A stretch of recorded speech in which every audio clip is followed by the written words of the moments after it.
Si l'Antarctique perd complètement sa glace, c'est 58 mètres d'élévation du niveau des mers. 58 mètres. L'autre jour, on m'a demandé s'il n'y avait pas une faute de frappe dans mon bouquin.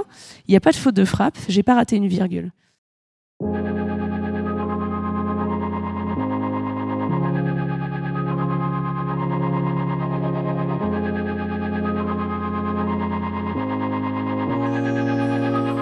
C'est un concept assez simple. La plus grande difficulté, c'est la mise en œuvre. C'est apprendre à travailler ensemble.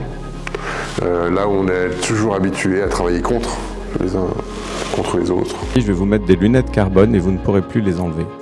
Et c'est exactement ce qui nous est arrivé. La brutalité invraisemblable et le gaspillage qui est perpétré tous les jours sur la nature, on l'a vu toute la journée, autour de nous et sur les ressources, est le reflet spectaculaire et complètement mortifère d'une violence que nous perpétuons tous les jours sur notre nature intime.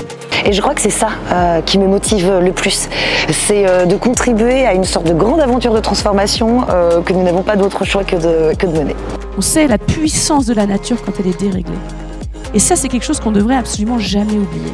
Les sols gardent la mémoire de l'aventure humaine. Un écosystème, ça se met en place.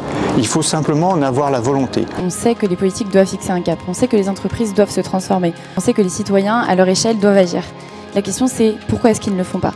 S'il y a bien une raison d'espérer, c'est l'incertitude du temps présent. On est dans un moment où un faire est possible, une action est possible, une action collective, un soulèvement est possible. Il faut se battre sur ça, il faut réaffirmer les choses, il faut tenir bon et surtout il faut passer à l'étape supérieure, c'est-à-dire celle d'un projet de société enthousiasmant. Je ne vois pas comment on pourrait dire demain on arrête parce qu'en fait on a tous envie de continuer.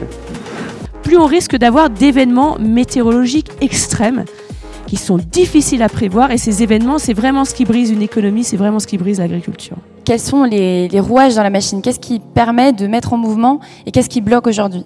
Et aujourd'hui, on n'a pas d'incitation à le faire. Comment vas-tu faire autrement si tu penses pareil? Eh bien, c'est juste impossible.